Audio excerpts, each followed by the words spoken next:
itself. And here we go with another structure of a possible 1, 2, 1, 2. And that's the daily. It's still far away from the 50 moving average. And it is far away, relatively speaking, from the major support that manifested here, as you can see, at just under 4,000, 3,950 or so. Now let's break to the hourly, and we can even go on the lower scale than that. Now, two ways of looking at this chart.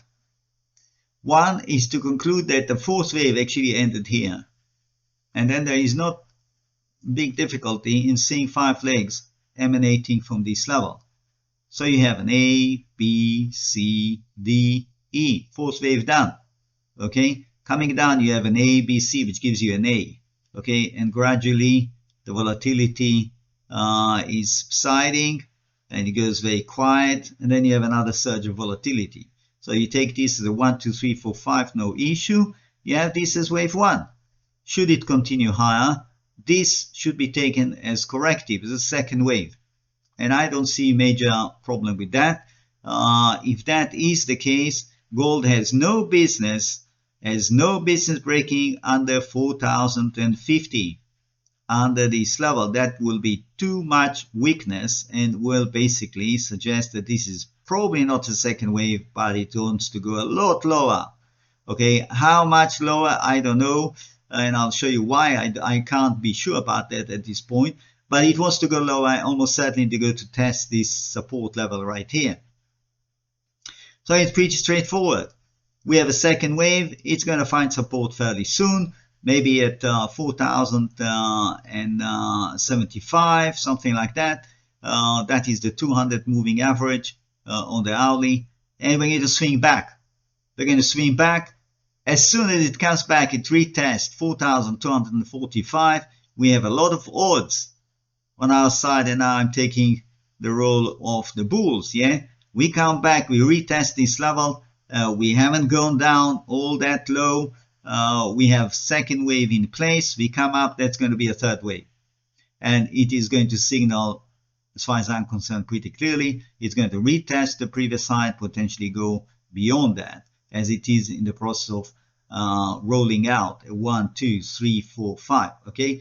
Now, I told you that if it goes down under 40.40 around here, I will not know if it's going to break the low here. Why? Well, there is a strong argument that it might not. And what is that argument? Is that if you come down right from the top, you take this as an ABC, there is a case that this could be an A, and that's a B, and that's your 5-leg run, not 1, but it's a C. So you end up with an A, B, C, A, B, 1, 2, 3, 4, 5, C. So what you are getting now is another ABC, and that ABC could actually find support here. Find support, and we are basically going to go sideways like that. Yeah, it's going to create a trading range where the floor is going to be roughly here. Okay, that is the argument why at this point in time I can't tell you it's going to break 3,900. Now let's have a look at what silver is doing. Silver here on the hourly scale. Silver is obviously stronger because it managed to go all the way to retest the top.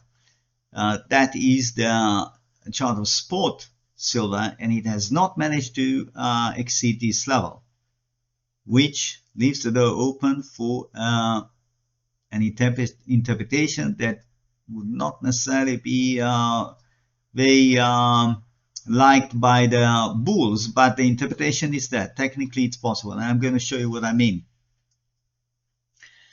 It doesn't mean I like that interpretation. It's just that technically it's there, okay? So if we go with the idea that we have a fourth wave, like in the case of gold, we can work out a scenario of an A, B, C, D like that, and we have the same 5-leg run of a 1, 2, 3, 4, 5. Okay? You can see that on the hourly, 1, 2, 3, 4, 1, 2, 3, 4, 5, done.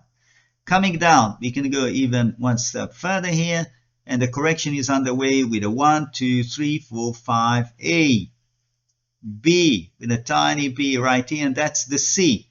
Okay, so no issue, it can go to 50-50, meaning $50.50 around here. That's the previous fourth wave level, classic correction, no problem whatsoever.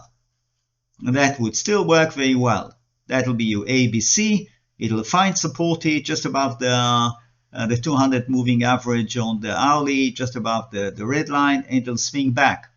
Swinging back, of course, blasting above the previous high. You got your confirmation. That's one, that's two, it's up in the third wave. And that's the end of the fourth wave. So you're in a fifth wave up.